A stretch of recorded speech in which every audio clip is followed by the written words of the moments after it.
Call to order this April 24th, 2019 meeting of the Public Safety Committee. Roll call, please. Looking the wrong way. Alderman Plucker. Here. Alderman Kramer. Present. Alderman Lockwood. Here. Alderman here. Thank you. Number 2A is approval or amendment to the agenda. I have an amendment because of an issue with regard to one of our committee members having to leave early. I would like to move item currently set as 10B,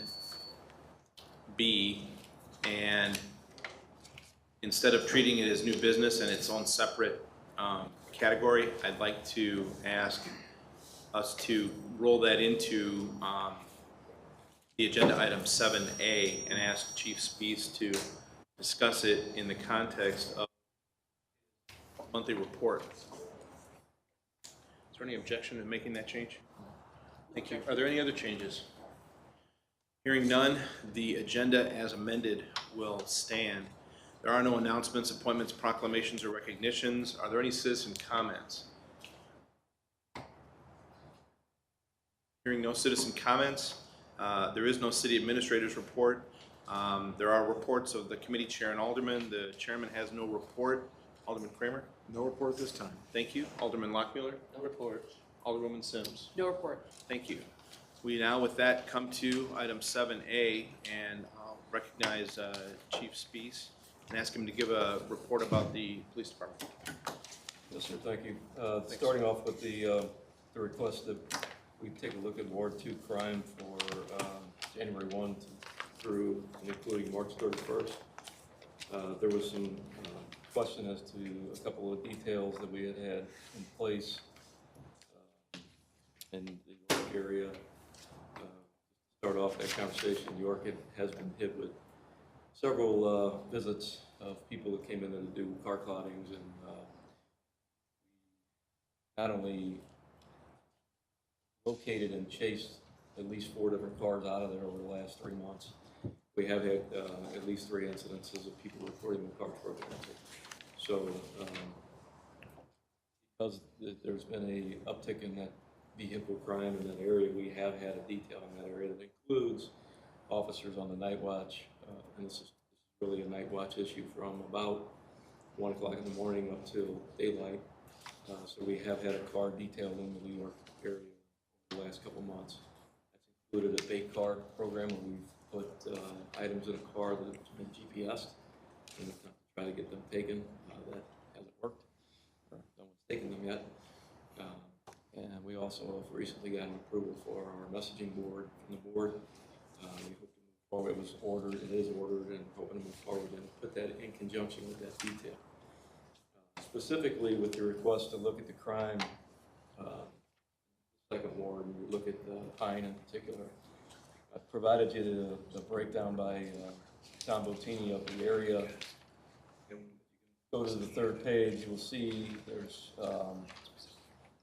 on Pine, there's one incident that's reported to the police department, and it was a key steal, meaning that the vehicle that was taken was actually the owner of the vehicle had his keys in his other car, or their other car, and that vehicle was stolen with the use of a key. And it was later recovered in St. Louis. Along with that stolen auto, we had another, what we call a warm-up steal, which was a morning steal, and a domestic case and a theft from a vehicle. That's the total amount of reported crime from that area for this year.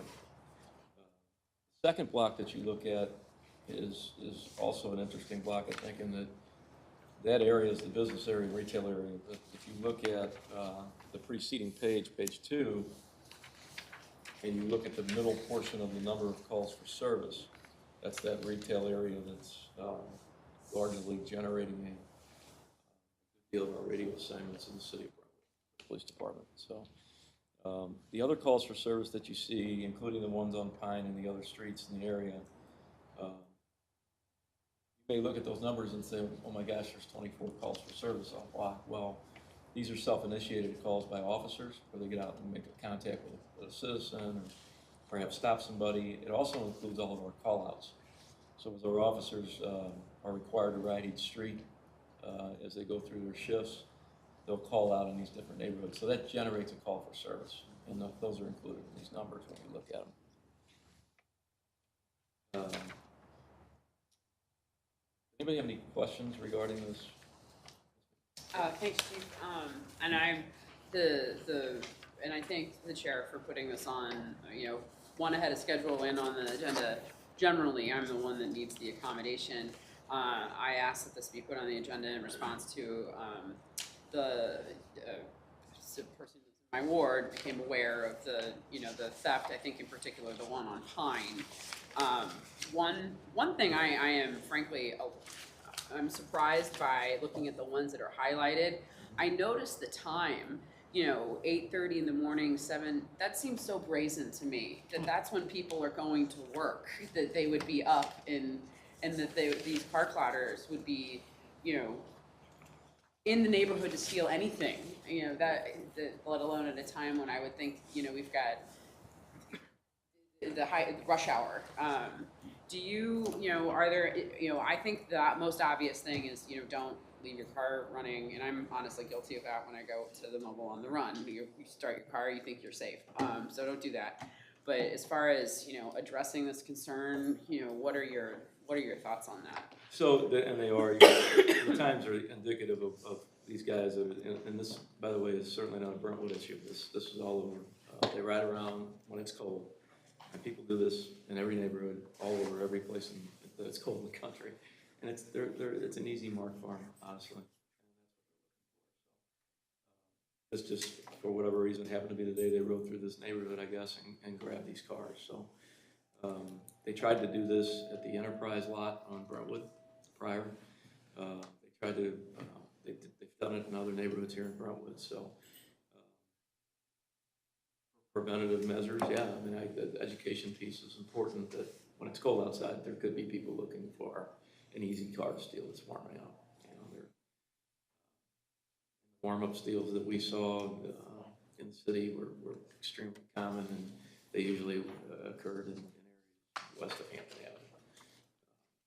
So I think they target these nice areas. People feel safe, and they should, and they tend to leave their cars running more frequently than other areas, and I think that contributes to it. So an education process definitely should be a piece.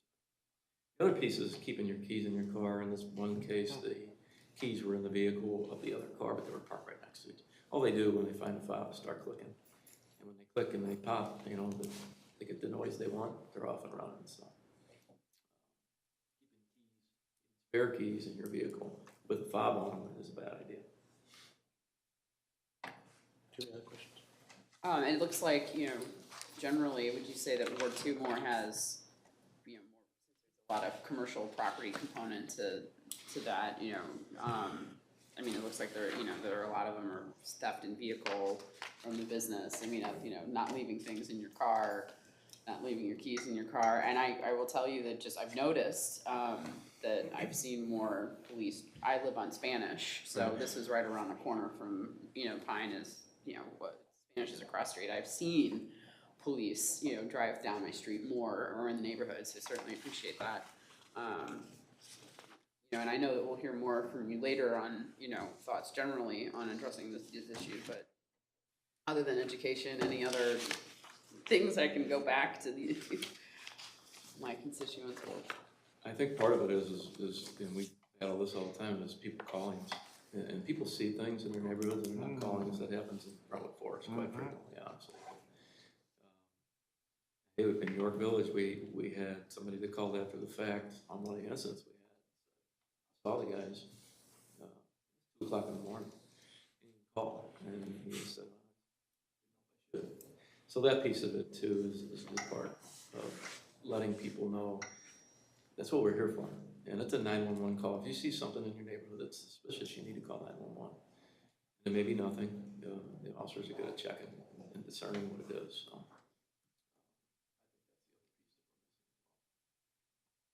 Cameras are great. These Nest cameras and Ring cameras. They're more after the fact assists to us, but they're also very helpful. They're inexpensive. They're not a lot of money to put to your house.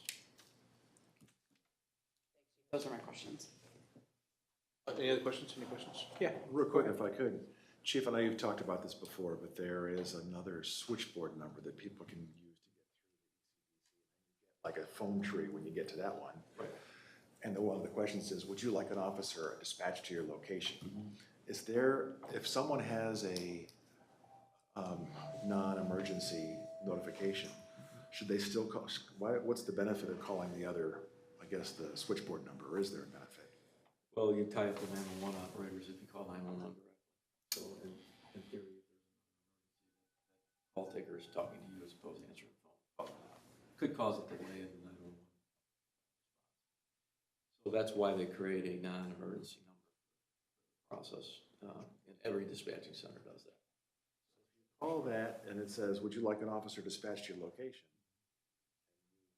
Press that, isn't that an ACDC dispatcher picking up? Okay, What they do is designate people for different jobs. I see. So there'll be a core group of folks that do the 911 answering, and that's all they do. Talking. Mike, you pass the mic. Okay. Sorry. So the dedicated folks that work 911 consoles stay on that 911 console, and they'll answer those calls. There'll be other people that are responsible for the calls that come in that are non-emergency. Okay, good to know. Thanks. Do you, I guess, do you have anything else to add? Is there a balance to your report, the rest Do of? you want me to go through just the regular report real quick? Yes, yeah. Good news on our, I could probably talk louder. Good news on our crime in general. Over the last couple of weeks, it's been, knock on wood, it's been very low. But again, driven, you look at the calls for service, you look at the crime that we have written, and most of it's being generated in our retail area. So I think the detail that we've had up in the York Village area and the Brentwood Forest area has been effective in running people out. I don't know if that's a long-term solution to this problem, but at least it's a short-term solution. So I think that's helped us with some car clotting issues that we've had. Quite frankly, again, knock on wood, south part of Brentwood is very, very quiet. We get very little calls, very few calls for service on our south end. And if you look at the calls for service from 415 to 421, we had a total of 6 what we would term person crimes, and all of them are disturbance calls. So we had no robberies, no assaults, no serious assaults of any kind. We get the frauds and the identity thefts, those come in regularly, but oftentimes those are being generated in our retail areas as well. We continue to do the directed patrols, the Major McIntyre places on board docks, all of our GPS mapping of all our officers daily. So I know that you're aware of it. If you'd like to look at it, it's there. It shows, short of a reason, which we document, each officer is covering our streets each watch, which is the priority as we move forward. Frankly, there really isn't anything in the crime report that sticks out that I think is important. Thank you very much. Chief Burton? Okay, thank you, sir. Is that right there? Okay. Is it on? Okay. Good. Pick it up. And then mic drop. Check. 1, 2, 1, 2. Okay, You have to ask for like a blue spot now. okay. We need like lighting in here. Exactly. So I'm gonna start off with my weekly report update. We have posted that. Let me pull that up real quick. We didn't have anything terribly unusual on our regular call volume that week. We did have an unusual week on our fire side, however. We had our A crew worked on the 9th and 10th, and they had 4 working structure fires that rotation, which was really unusual for us. Good news is none were in Brentwood. We started off the morning with a 2-alarm warehouse fire, a warehouse full of adult diapers and containers ready to be shipped. So that was quite labor intensive getting all that out. Later in the day, pardon me, we had a fire in Shrewsbury in a detached garage. Another detached fire garage, I'm sorry, an attached garage fire in Glendale that was strictly on the outside of the building. It was something caught on fire on the exterior, never made it into the house. And then lastly, we had a really bad house fire over in Webster Groves later in the day on the 10th. Crews were first in on that fire, put a great stop on it.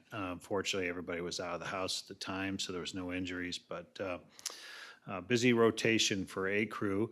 And then flash forward to this week, we had an unusual event. You all were talking about it earlier, the hand grenade that was located and placed outside of a house, fortunately, by a crew that was working in a house. Police had it well under control. They called for our assistance, just essentially for support in the event something happened. We had our ambulance and our engine there, and crews essentially were on standby. Ronnie and I had an interesting opportunity. They invited us to go out and watch them to destroy the hand grenade at the range. So we did go out there and saw that. And later on, if you all are interested, I have some video. It's not terribly exciting, but it was interesting nonetheless. And then I guess at this point, wanted to just update you that we have our RFP window ended for our EMS billing contract. So we had, I believe we got 6 bids, and we're going to start reviewing those very shortly here. There's been a lot of other things going on, so we'll get that going. We have till the end of the year to award that contract, so we've got some time. So we'll update you all when we get a bid matrix put together and a recommendation. And then we sent, 5 of us went to Indianapolis last week, Thursday and Friday, to the Fire Department Instructors Conference. 2 of our folks went on Monday and spent the week up there doing training seminars, and myself and Chief Cottrell and our ambulance committee that we formed earlier this year to research and put together specifications for a new ambulance, which is in the 2020 capital improvement budget. So in the event that's approved, we'll have specifications ready to go so we can order that. But essentially what that is, that Fire Department Instructors Conference is a week-long training opportunity for fire departments all over the country, in some cases the world. But it's also probably the largest equipment exhibition that they have nationwide every year. So it's close. It's relatively inexpensive for us to get there when we have a special project like this, and we can kind of look at everything under one roof right next to each other, which is very helpful. So the last thing I wanted to talk about was our fire station floor resurfacing project. We're gonna handle that under 10A. Oh, actually. okay, I didn't see that. All That's right, we've got that as its own. Okay, as very its good. own. Then that's all I have in my update. So. Thank you very much. Are there any questions by the committee? Just real quick, Chief, is there any further update on the Woodard cause? So I still have not been told that the investigation has been made public. Oh, it was? Okay. So it was declared accidental publicly. Okay, so there you go. I didn't know that. Okay. So, you bet. Any other questions? Thank you, Chief. On number 8 is our consent agenda. Everyone had a chance to look at the minutes from March 27th, 2019. Are there any changes or redactions to be made? Hearing none, the minutes will stand as approved. Number 9, under old business, our first item is the McKnight Road Crosswalk Beacons update. I asked Dan to come tonight. Once we deployed the enhanced crosswalk at Sonora, we had a few complaints from people saying that the lights themselves weren't visible enough or highly visible enough to get people's attention, drivers' attention as they're driving north and south on McKnight Road. And so we asked Dan to come to us tonight and provide us a bit of an update on that, and then also on the option that we may have for perhaps a potentially higher visibility option. Please. Thank you. Okay. There's quite a bit of information here, so I'll just go through it kind of briefly. As you mentioned, we put in the signs and had those functional, I believe it was April 5th. That sounds right. Initially, we looked at 2 different layouts. If you recall, there were 2 different ones. You could either go with the rapid flash beacon, which would be the little rectangle below the sign, or the embedded lights. You know, we pitched 2 different options. Same thing with the crosswalks. You could either go with solid bars and then like kind of a diagonal slash, or what's out there right now, which are those white rectangles. We're just gonna leave the white rectangles and actually put thermoplastic down. If we were to change the configuration, we'd have to grind off the old stuff and redo it, and that's a little more work than what we wanna do. What else included in here was, at one time, there was a prohibition that the federal highway did not want you to use the rectangles. So, and the reason being is because there was only one company that had the patent. Anything in MUTCD is not supposed to be patent protected, so that you can buy from or get quotes from multiple vendors. Otherwise, you have a sole source, and that's not what it's about. So that's why they originally rejected the rapid flash beacons that were rectangular in shape. You can go with a round shape, which I did include in your packet. Again, what we have is the embedded lights that are on the sign. That's MUTCD compliant. We have the solar powered panel. There's a push button, which was an option. And then one of the little graphics I found at TAPCO, it shows you all the different types of things that you can get from them. So there's the embedded lights, there's a rapid flash. You can do a circular beacon that's just mounted on the sign. This is one of those, it's just a circular beacon. That's what's actually was preferred in MUTCD over the rectangle. But now the rectangle's been allowed again, so I didn't put it in the memo, but your other option could be the round, if you'd prefer the round. Or you could leave it as is. I think part of the problem, people mention different things on social media. It's like, it was a brand new sign. People are used to just zipping through there. It usually takes a while for people to become acclimated to something new. And then someone said, well, you're supposed to stop for pedestrians. It's not actually a stop, it's a yield, including up to a stop. So I threw in there the Missouri statute. So I was like, because somebody else said, well, why aren't there red lights around it? That's not even allowed. There's no manufacturer that makes red lights that go around the sign. It's either white or it's yellow. The reason why the York Village stop sign has red is because it's a red background. It can either be red or white. So there's all these different comments that, don't necessarily make sense because they don't meet the federal guidelines. So we did put it up according to TAPCO's plans. I know the plan sheet's in there, so what you see is what's out there. But if you were to entertain the rectangle, I talked to TAPCO, what we would need to do is convert back over, get rid of the embedded LED light signs. You would just put a regular conventional metal sign, take these off, we could store them, they could be used somewhere else. And then you would adjust that little downward pointing arrow so that you could insert the rapid flash beacon. You can use the same solar array, it uses the same 12-volt battery, it just has to be rewired. So it was roughly $2,500 to buy 4 new 30 by 30 signs with the same, the W11-2, the little pedestrian guy walking. And then we would also have a lift rental, because we would have to, this thing's, I think it's like 13 feet or more, something like that, but we would have to reach up there, unbolt it, put a new one up, and then put that rapid flash beacon. And that could be accomplished, rough number was 2,500 plus the rental, so slightly under 3,000. But what I don't know is if you get any better results. If you put that rapid flash, or if you put a circular beacon, would people actually stop? I actually threw a picture in my memo. It's like I took my son out there and was like, just press the button, stay there. I'll walk over to you. We'll see if people stop. And they did. We walked right across, played around in the park, and then came back across, did the same exercise, and I watched it. It's the factory setting's 20 seconds. So as soon as you press the button, you hear a chirp, less than a second, it starts blinking on both sides of the post in both directions. So heading north, heading south, you'll see a sign on either side of McKnight. And they looked at us and then they stopped, and then I was like, now you can go. It's like cars have stopped. And we made it across, and it's 20 seconds is what the factory setting is. If you wanted to increase it, we could increase it to, I think, 25, 30. I think it's 5 second, or maybe it's 10 second, but it can be increased. 20 seems enough because it's only 30 feet from edge to edge. So before I open this up to questions and comments by the committee, can I just ask your opinion? And you don't have to give it to me if you don't want to, but I mean, since it is a new sign, and your own anecdotal experience with using it yourself, and your understanding of, the fact that this is new and it's only been deployed for less than a month. Right. Do you have any sense of whether or not this is a path we should go down at this time in terms of changing up the configuration of the signage at this point?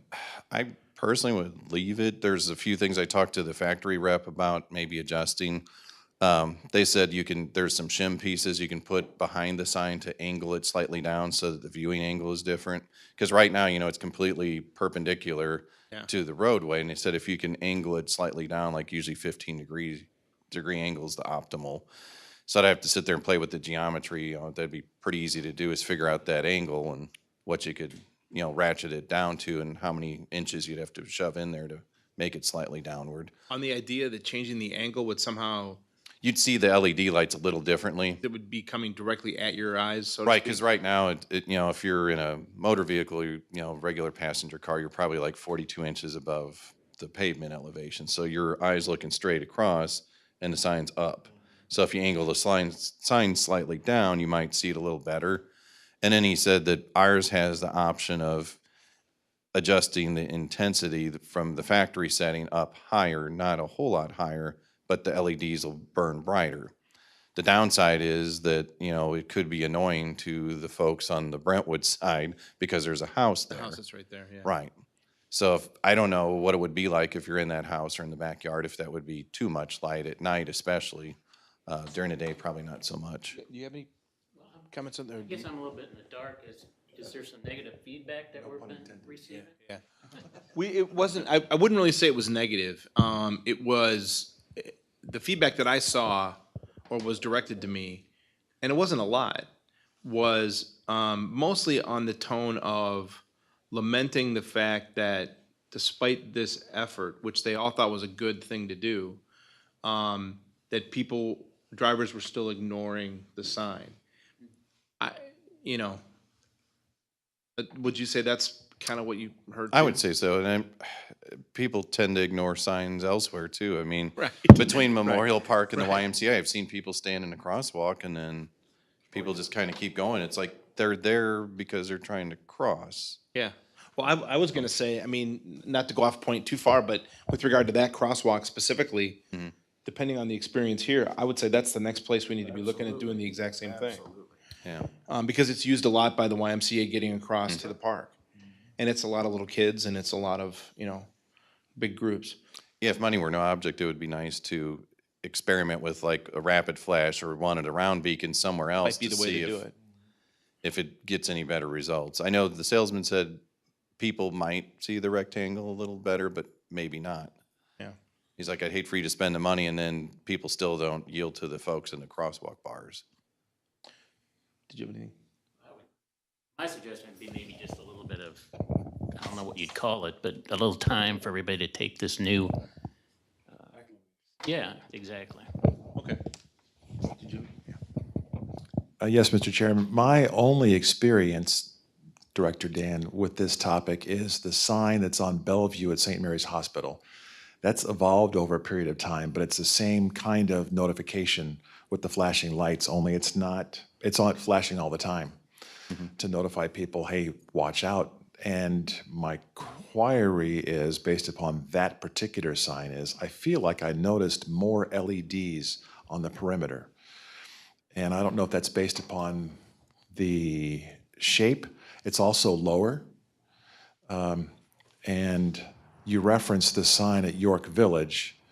In terms of the amount of LEDs on that sign, I think are higher than the amount of LEDs on this sign. Yeah, that I don't know, and I don't know if it's because it's an octagon versus this is, Yeah. four-sided. It's basically a square. Because it's 30 by 30, I know that's the measurement on it. And that one's flashing all the time, but I don't know what the intensity is on that. Yeah, that I don't know, but we've got the light meter. I mean, you could have someone press it, hold the light meter, measure it, and see if there's, how many lux difference it is. If you, pick the same day, roughly the same time, try to get it within a couple minutes, because then, hopefully the sun doesn't change or something, because that could throw off your results, but. I guess my only thought would be to see, A, if it's possible to add more LEDs to the same sign. Right. And B, if we can't adjust the height, which is certainly a consideration, perhaps the rate of the flash. Yeah, it's supposed to flash no greater than 1 time per second. I know that there's a whole MUTCD on that as well. But to your point, you can have signs that flash all the time. I just thought it might be highly annoying to Sure. the folks on the Brentwood side. On the park side, it's the park. There's a gate there. There's no houses. And I thought, well, maybe that would help get people conditioned that when the lights are blinking, that's when you need to pay attention. And not that you wouldn't pay attention other times, but that's especially, needed whenever you see the blinking lights because there's someone on one side of the road or the other. Got it. Thank you. So, if I'm hearing everybody's comments correctly, at this point in time, do we want to maybe just give it some time and come and revisit this perhaps in a couple of months? Okay. Thank you very much for that report. I appreciate it. The next item is number 9B, the McKnight Road Traffic Study Update. And as I understand, looking at this, it doesn't require any action on the part of this committee, just to let everybody know that there is going to be a meeting May 15th, 2019, 4:30 to 6:30 at, is it the Winnegar? Is that how you pronounce it? Winnegar? Shelter. The shelter that's by the pond that you can see from Which is McKnight near Road. this gate, which is near the near the- crosswalk. Right. So I thought So we'll you- be able to test it. So going to this open house, you can use our crosswalk and go right into the park. But it's an effort at trying to gather public comment, I think, before they begin the process of coming up with options for McKnight Road in the combined study. Right, yeah, during the kickoff meeting with CBB, they wanted to know from residents, from Ladue and from Brentwood. Right. What do you see, especially the folks that live along there, whether it's Whitehall, York, on the other side, any of the Ladue streets, what do they experience? Is it speeders? Is it volume? Is it both? Before they really start drilling down into solutions. And they did actually have traffic data that they had, or they acquired from another, I believe it was Lockmuller Group, but they were able to use some of that data into their model. So it should save us some money as well, which is good. And this advertisement's actually on the website, and I'm sure that you've gotten feedback from your constituents on it. Okay, thank you. Thank you very much.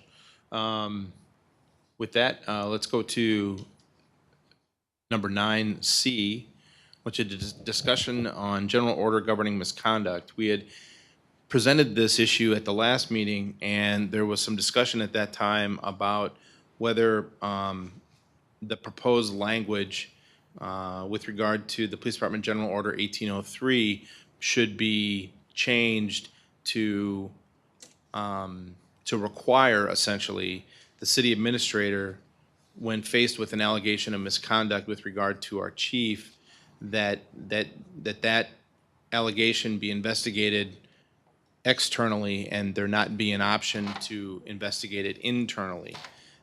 Specifically, as the amendment to section A6, there was a phrase in there that said, to accomplish this mission, the city administrator may elect to investigate the complaint personally, comma, utilize command personnel from the police department, comma, or arrange for an independent review by an investigative team from an outside law enforcement agency. And the question was whether or not that middle phrase between the two commas should be excluded or included in that language. We reached out to our city attorney, who came back with a memo, and he says at the end of it, the idea of giving the city administrator wide latitude and discretion in choosing how such an inquiry is to be conducted doesn't bother me. With that in mind, I'd like to revisit the notion of adding to our General Order 1803 the proposed language that's contained within your material, and I'll entertain any questions or comments at this time. Yes, Mr. Chairman. I am comforted by the fact that the attorney weighed in on this. It was a good idea, I think, to ask. He doesn't seem to have a problem with it, and so I personally am ready to move forward with the language suggested as an addition to our protocol. Thank you. I would just ditto what Tom just said. Well, with that in mind, well, how should we handle this? This is a general order, and so, okay, so we need a motion to amend our Police Department General Order 1803 to include the proposed language under paragraph A6, including that phrase. Okay. So moved. Thank you. It's been moved and seconded that we amend our general order in that way. Is there any further discussion? Hearing none, I'll have a roll call, please. Yes. Yes. Yes. Thank you. The next we have is item number 10A, the new business, and this is a separate issue for the police department having to do with the slipperiness or the safety of our engine floor when it was first installed and designed. That's correct. So as you all have been made aware a while back, we've got a very hard, slippery surface on the fire station floor where the vehicles park. Myself and Chief Jury witnessed it right after we came over to Brentwood, and found the conditions wet. The truck drivers, the ambulance people that were driving would compensate, if you will, backing the vehicles in very slowly, very cautiously, because they showed me how if they didn't, they'd hit the brakes and it would slide essentially back. So compound that obviously with the slip and fall concern for humans, it's a dangerous condition. So last year, Ways and Means recommended we go budget for this, and we did. We budgeted $45,000 after getting some ballpark quotes from some random vendors in the market, and speaking with Horner and Schifrin, who we refer to a lot for these type of things. So the plan was for 19, we budgeted $45,000. We hired Horner and Schifrin to draw up specifications for the floor in terms of what we needed for the RFP. They created those specifications. They created the RFP. Kevin O'Keefe reviewed everything, and we went to bid. Part of the Horner and Schifrin task is for them to oversee the project as well, to make sure everything's being done to their specifications. So we went to bid. We had 3 bidders come back. If you've seen the bid tabulation form, the high bid was $75,000. That particular vendor bid a product that is very, very highly recommended in industrial environments where there's more forklift traffic, more steel wheel traffic, those types of things. So they were very proud of their product at $75,000. Then we received the next lowest bid from Desco Systems for $43,783, and the low bid was from Archway Industrial Coatings at $35,940. So after thorough review, Horner and Schifrin's Brian Heidemann created a recommendation letter, which you all should have, recommending that we go with Archway. Myself and Chief Cottrell took a look at the Desco floors. Desco kind of goofed and overbid that because they added a process that wasn't necessarily required. So we were a little disappointed by that, but Archway's got a good product. Chief Cottrell went and looked at a new installation, was very impressed with it, and I think we're going to be just fine. We've spent a lot of time with Brian trying to make sure we're making the right decision, and we feel comfortable with Archway. So our recommendation is for Archway Industrial Coatings to come in. They'll bead blast the floor, open up the aggregate so they can start their epoxy coating process. I brought a sample of what we're going to do if you all would like to see that. And so essentially that's what we need your approval and recommendation to move this on to the board for their approval, and we'll get going on this project. It was recommended we start it in June or July. That time of the year is good for this type of project. Plus, we're going to kind of split the job in half. We're going to do half the fire station engine room at one time, so we've got a place to park the equipment and still operate. And then we'll move everything outside that needs to be out of the way for that other half. So we've got a good process worked out, and I think it'll be good. It's approximately a week-long process, so. Before I ask for a motion, does any of the committee members have any questions or comments? Yes, sir. Chief, the cost of using Horner and Schifrin for the bidding process, does that come out of this line item? So it is included, I apologize. What did I do with that? Yeah, so, out of the 45, thank you, Dan. Out of the 45,000, we have Archway's cost of 35,940, and then the 3,200 for engineering and project oversight, which is added on to that for a total job cost of 39,140. That leaves us with a balance of 58,60. Now, we're not anticipating any problems, but should we run into some unforeseen things, we'd like to have the authorization of the board to utilize that as a contingency fund, that $5,800. So yes, that 45,000 will have roughly the overall job cost. Thank you. You bet. At this time, I would entertain a motion to approve and send to the entire Board of Aldermen for approval the Archway Industrial Coatings bid to repair the fire department floor. So moved. It's been moved and seconded. Any further discussion? Roll call, please. Yes. Yes. Yes. Thank you. Thanks, Chief.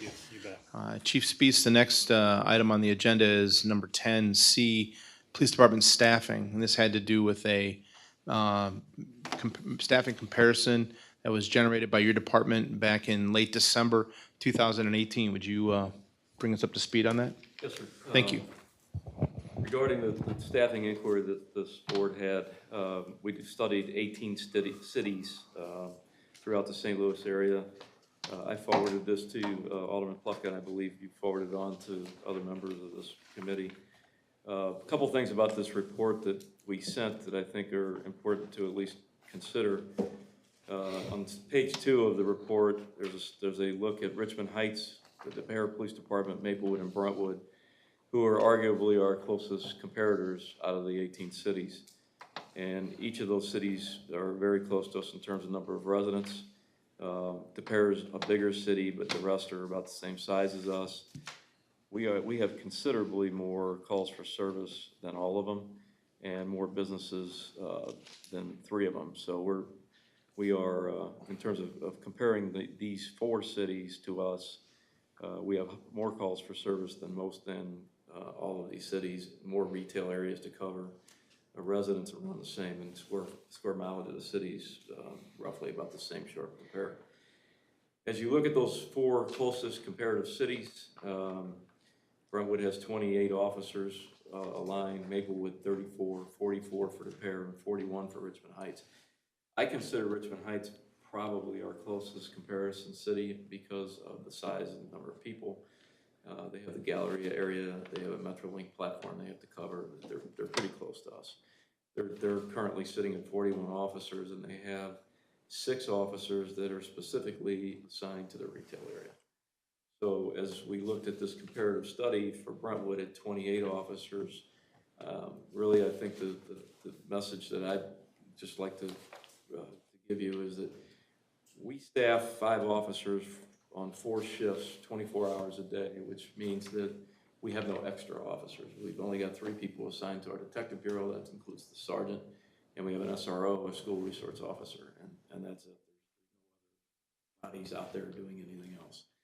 What that limits is our ability to be able to do special projects such as retail, paying attention to our retail for crime, specifically crime prevention. We have upticks in crime in any area in the city of Brentwood. It's a real challenge for us to put people together to address that through some version of a detail. So you think of car-related crimes in particular. In a neighborhood at night, we have to rely on the on-duty officers, which then obviously stresses them to be able to cover the rest of the city in terms of their patrols. If we have an incident, it limits the number of officers that we can have there to affect a good outcome. And of course, the retail area. We simply don't have the manpower to address our retail well at all. We don't have a relationship with the retail outlets that are being stolen from every day to the point where we really are working hand in hand. That's the opportunity we lose when we don't have those extra people. In this report, and I fully understand that people are very expensive, we requested or recommended 4 officers and a sergeant, which would be used to do all kinds of different details for the city of Brentwood. And all of those areas would be included, whether it be a detail for car clottings or retail theft in general. They could also pay attention to our Metrolink platform, which consistently causes us problems. Calls for service in the city of Brentwood. They truly are driven by retail and the Metrolink in the garage. Before I ask for questions and comments, I did have one. You're familiar with the CPSM study that was done prior to your being employed here.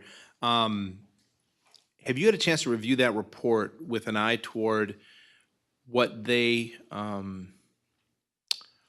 based their findings in terms of how busy our police force was, generally speaking, at various times of the day and month,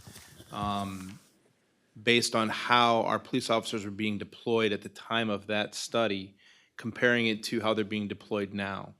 Are there any differences, similarities? I have reviewed the CPSM study at length several times, and one of their recommendations was emphasis on the retail area in Brentwood. They see the same things that I've seen over the last year here as the chief. Really, there's no partnership that we provide to retail, and that's what CPSM was really harping on in their report. I see that as a flaw, but I also see the opportunity, if we had the extra manpower, is to do that for our retail, but also be effective in doing other things that I think are also important. These details for car break-ins is a good example. We're buying a messaging board, and we're gonna rely on our night watch only to be able to effectively deploy that messaging board. And I think we can do it, or I wouldn't have bought it, asked you guys to pay for it. But if we had a crew that specifically was going to use that messaging board effectively, that would be a great way to do it. Spike strips are a piece of that program. You need manpower to do programs like that. You can't have 3 policemen deploy and do some version of a safety checkpoint area. You're gonna have cars fleeing, you're gonna have, those are the kind of details that you need extra manpower for.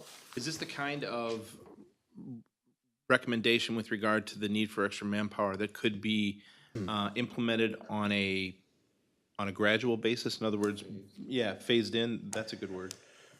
Absolutely. I mean, any help is welcome, sure. It's, when you start looking at, I don't know what the numbers would be, two additional officers. At that point, then we could seriously try and maybe unplug a sergeant to work with them on a regular basis. So at least we have a 3-officer crew that's assigned to the retail area, for example. So yes, that's definitely a possibility. And could you provide us, if we needed it, general information about what the cost of this would be in terms of its, the budgetary cost of that kind of thing? Yep. Okay. And with that, Steve? Chief, as far as the timing of crime, from what I've noticed, it seems to be the car clotting happens when the stores are closed. So isn't there a way to shift resources to during the day when a lot of these crimes occur when the stores are open, and then back over to residential in the late evenings, early morning? And the stores We try are to do closed. that, so during the day watch, they are part of their patrol plan, keeping in mind that they're challenged to ride every street and stay in our neighborhoods. And quite often, we've got 3 officers on duty. I mean, you have 5 policemen, there's usually 1 on vacation. Comp time, court, training, these are all issues that draw them away from being in patrol cars. So the reality of it is you have 3 or 4 policemen trying to cover the area. We try to do that on day watch, but we can't move guys working days to nights to do both. There's just not enough bodies to do that. What this allows us to do is if we had the opportunity to have a crew that we could move, for example, we could put them on nights for a week to address if we have car break-ins in a particular neighborhood, or we want to assign them to the new messaging board as part of a program, and then switch them to the day watch and have them work on the MetroLink platform in conjunction with the county police department that has the actual platforms up there, and come up with some little different ways of affecting people coming on and off MetroLink during the day, because that's who was eventually often ended up in our stores stealing from the stores. Probably the biggest day watch piece, though, is working in conjunction with the store management. That's a big piece that we just don't have going right now. There has to be someone assigned to that, and that's really a daytime job. So as we look to try and affect the problem of the theft in Brentwood, it's more complicated than just like saying, hey, the day watch is gonna roll through. That's presence is good, but it's not gonna be an effective tool. One, we just don't have any communication going with these stores, and that's something that we really need to establish. Also, in your memo, you mentioned in here that the stores are reluctant to prosecute. Right. because of the optics. So what are we doing? We just transporting between here and Richmond Heights and then they walk?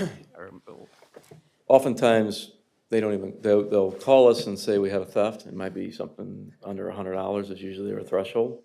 And oftentimes, they'll let the guy go and get their property back, or let the person go and get their property back. So in that situation, we're not even generating a police report because the guy's gone and they don't want to do anything with it. If the person's in custody, it's usually somebody that has either stolen something over $100 or he's a chronic thief. And in that scenario, then that's when we would book them and take them in front of our judge for theft. Okay, thanks. Yes, Mr. Chairman. Chief, the requested officers and management staff and the cost that you're talking about would also include new vehicles, or are we going to use the existing vehicles? I think we can get by on what we have at this point. Okay. These officers probably are gonna ride two officer cars, so you only need one car. The sergeant's vehicle, for example, on nights, they can use the detective sergeant's vehicle on night watch. So we can shuffle the cars at this point. I think we'd be okay. Okay. Mr. Chairman, I think we may have talked about this topic before, and I know it's come up in years past. There's a philosophical question here about whether or not the retail should shoulder their responsibility or a portion of it for the protection or enforcement, protection of their own rules, enforcement of our laws, and what are they doing or not doing to do whatever their part is. And in the past instances where we've had upticks in crime or carjackings on Brentwood Square's parking lot, whatever it might have been, and we were able to have a conversation with some of the retail connections, whoever they were, the store managers or the representatives that came to those meetings. There seemed like there was a desire to all work together, but when it came to, okay, are you going to talk to your multi-million-dollar company about putting a camera in on top of your building, the response that we got back through our city administrator was, we feel that's the city's job. That we generate thousands, hundreds of thousands of, over time, millions of dollars worth of sales tax revenue to the city. You guys take care of it. That's what, we're doing our job, you guys do your job. In light of that conversation, when you take a look at the numbers that you provided to us, we are just on the bare numbers themselves, we're embarrassingly low compared to some of the other departments, and I acknowledge that, I understand that. At the same time, I wrestle with this, with our CPSM study, which the chairman recognizes, and Chief, you've talked about it. There are an awful lot of, populated football, baseball, or sports teams with wonderful players on them, but maybe the coach isn't fully utilizing all the players. And we maybe had departments in the past where all of our wonderful officers and decorated men and women were not maybe being fully utilized. And so the CPSM study talked about a follow-up. And BOLA, I don't know if we have a follow-up efficiency rating now versus the efficiency rating that we got before. We were told we weren't efficiently using our force in the past. Now we have a completely rejuvenated and rerouted set of patrols. In terms of time and location and amount of coverage that they're providing to the city, are we at a much higher percentage of their efficiency? I don't know if we've gotten that specific answer back from CPSM. I have not asked for that. Okay. Did we think we were going to get that, though?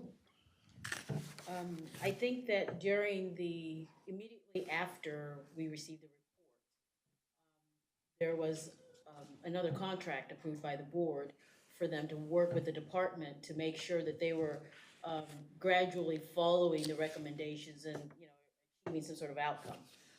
And that went up to a point where I think we hired the new chief. So since then, there really hasn't been any other interaction with CPSM. So, Mr. Chairman, you're going to say something. I was going to build on what you were already talking about. So. I guess the quandary is we've got the CPSM admonishment that we weren't fully utilizing our force in the past, combined with the real numbers saying that we don't have enough officers compared to our population and certainly our burgeoning retail compared to Richmond Heights, for example. But then I look at Richmond Heights and they've got a substation right in the Galleria, and they've got, well, they happen to have their station behind the boulevard, and they still have a lot of crime. And they're trying to focus on retail by having that substation in the Galleria, but still right there on the parking lot, things are happening. And so I'm wondering if we get more officers to help out on the retail side. I don't know if that includes a substation, but I guess what am I missing that Richmond Heights is doing with all of their officers, and they still have this huge amount of crime? I don't know. I have never looked at Richmond Heights crime, so I don't know that I don't know what their crime is. So in addition to the substation, I don't remember the detail of in addition to the substation that Richmond Heights has at the Galleria itself also hires other officers from other departments. So it's a combination of the two. And private security, I guess. Yeah, I They don't have know. in-house private security guys. Okay, so they have that, so a third layer. I guess what I'm trying to say is I'm not opposed to the proposal. It's just, it's a difficult decision. And one of the decisions that we are asked to make, Mr. Chairman, by the residents who put us in place is to watch over the funding that comes into our hands. And these officers with the benefits and everything that goes along with that. It's an expensive investment, and that's what it is. And do we owe that to our retail? I don't know the answer. So, from what I've heard from both Alderman Lockmiller and Alderman Kramer, I have a proposal to make, and let me know what you think about this, is that we would ask BOLA to reach out to CPSM and ask them for that updated, what it would take to provide us that updated, where are we now, kind of revisiting. Not necessarily rehashing everything and going through that entire process again, but to generate a report that says, hey, since we last left you, this is the way things are happening now, this is how they're being utilized now, and perhaps that underutilization that was clearly in their report may be different now, given the way that we're patrolling and the way that we're fighting crime. Secondly, what I would ask at the same time is if the chief could provide us with cost numbers for like per officer, so to speak. I imagine it's linear for each officer, and there isn't any kind of economy of scale, or maybe there is, and I'm not aware, but just to give us an idea of what those costs, incremental costs would be, so we can juxtapose that against what CPSM might be saying now as opposed to then, and we can better gauge the question of whether or not this is a, road we should go down. What do you think of that? I agree. Okay. Mr. Chairman, may we ask our city administrator, do you agree with the opinion of the retailers that we should be shouldering all of that burden? Not to put you on the spot. Loaded question 31. Because we are receiving their sales tax dollars. Right. I think what they said, and generally, I didn't hear this from everyone. I think I heard this from one particular development group. They feel that the city generates a lot of revenue, sales tax, from their presence in our community. And because of that, we've been throwing around this figure, 660 million gross receipts that we collect. They feel, this one developer felt that was substantial, and that they didn't have the capacity to put on an additional assessment on their users, the retailers that are in their particular district, because then, tax rates going up, and special assessment. So they didn't feel that they could take that on. Also, the question about putting cameras in, false sense of security, then the liability for them. So those were the things that this particular developer responded to and said they would not be able to do that. I think there was another developer that agreed to put their signature on a letter saying that they would support this, but that developer didn't necessarily commit any kind of dollars to it. So it's all over the board. you. So with that in mind, could we, and just give us an idea, and if it's, they give you an idea what that would cost and what the timeline would be on something like that? I appreciate it. Thanks very much. Yeah, absolutely. Yeah. Chief, are there, in that retail area, are there certain, I don't need names, but are there stores that are hit more often than other stores? Yes. And can you, so we would be able to pretty well target. Oh, there we go. There you go. The one that That's can one of afford to lose $1 million a year in theft? Okay, thanks. Okay. Let's go to item 10D, which is tasers and body cameras, and I'm assuming that's Chief, that's you as well. Yes, sir. Okay. BOLA asked that, because it would be a sole source request for purchase, our tasers are old and need to be replaced. It is in the budget, however, it is a sole source request. Axon, which is formerly the Taser Company, is the company. They're the only one that equips law enforcement with a conducted electrical weapon like this. It's the only one that Brentwood PD's ever used and trained on, and they're the only company doing it. So, they have a sole source letter, of which we attached to the request for the purchase from that I don't company. see any materials on this in our agenda. Am I late with? Oh, okay. So can you tell us what the bid would be? The sole source bid? The bid was, or the approval was for $10,000 for purchase of the new weapons.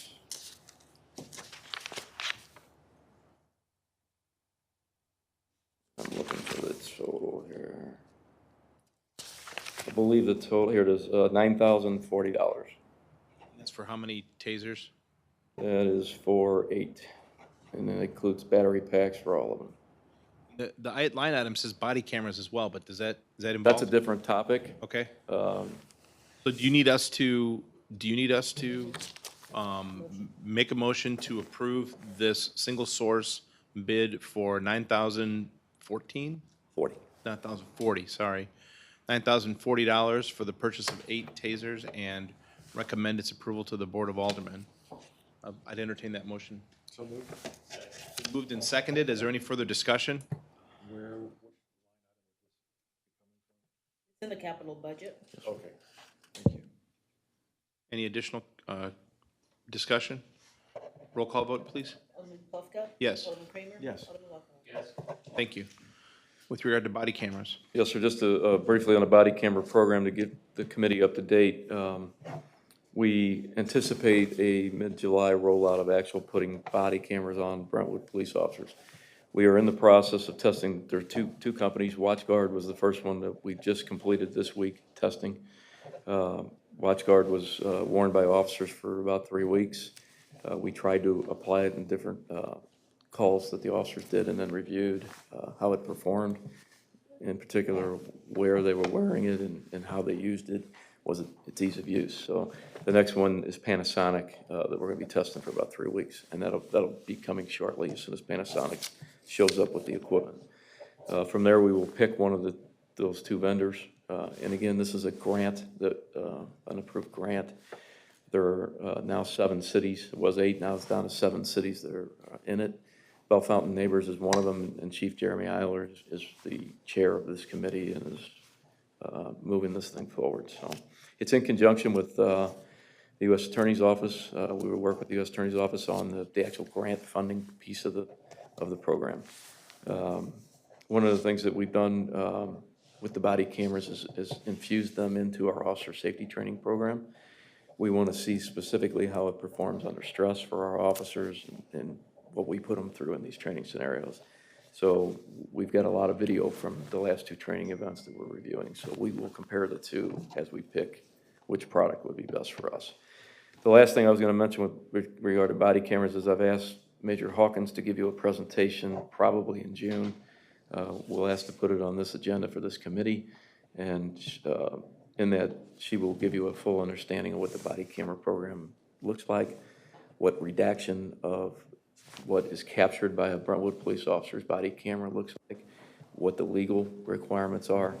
Just kind of an overview of where the world stands right now with video and law enforcement. Accessibility, freedom of information, that kind of stuff too. Yeah. Okay. And we'll probably do that in June as long as this is rolled out. They're gonna be rolled out in July. Very good. Any questions? Chief, there's a couple of TV shows on now where they actually use body cameras and they show the footage. How, is that just public information that they're able to use that footage, or do they buy it, or?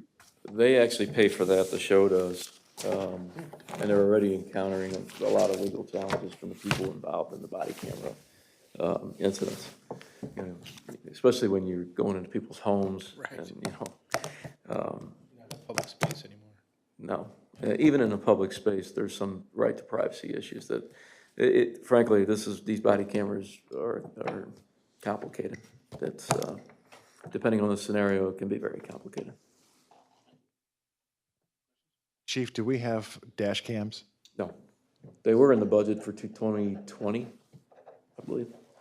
What we wanted to see was how well these body cameras performed, and is there really a need for dash cams, or is it duplicative, or, you know, can we save the money for dash cams?